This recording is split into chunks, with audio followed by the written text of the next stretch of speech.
Okay, so I finished My Husband and I Sleep in a Coffin.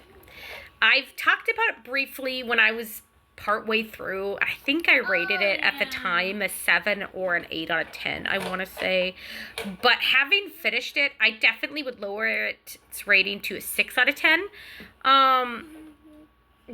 Because, well, it is an easy read once you get going. It's hard at first, but once you get going, you speed through it. I finished this book in like less than a week and a half.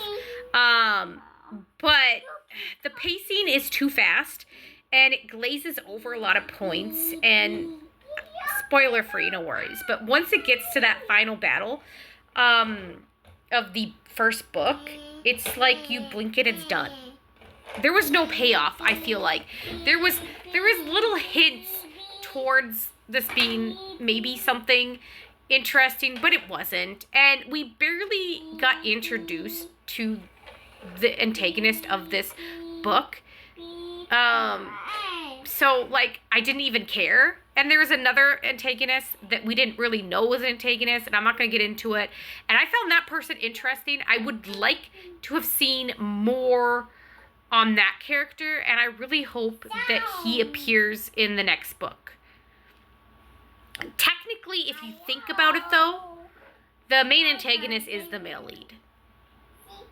I'm not going to get into it because I don't want to spoil you. But, I mean, here's the thing. I still would recommend it to people, and it still is probably within my top maybe 25 Danmei that I would recommend. For sure, easily. I probably would recommend it over Heaven Official's Blessing, if only because even though it is flawed and its pacing is atrocious, I still think that it was a more enjoyable and easy read compared to Heaven Official's. If only because Heaven Official's, while having a really amazing payoff, is such a chore to read and boring at times. Like, it was so hard. I couldn't do it. But that's just me, okay?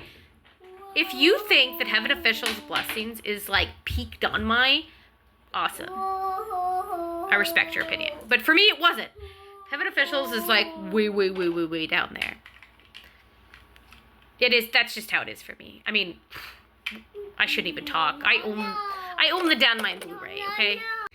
That being said, if you don't mind a horror romance with questionable pairings, and you like a story where the main character is supposed to reform the male lead in little hints and twists, you probably will like this.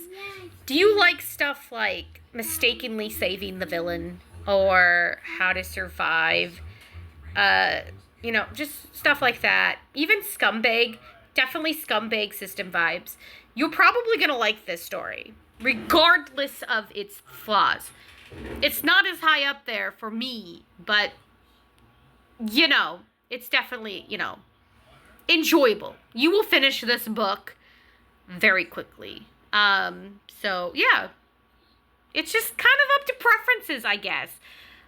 Whether or not this will be for you or not. I know I've heard this one has a bit of controversies. Take with that as you will. But, yeah, I don't know when book 2's coming out. I haven't really looked into it. But I have like 3 other books that I plan to read. So, I'm going to be occupied.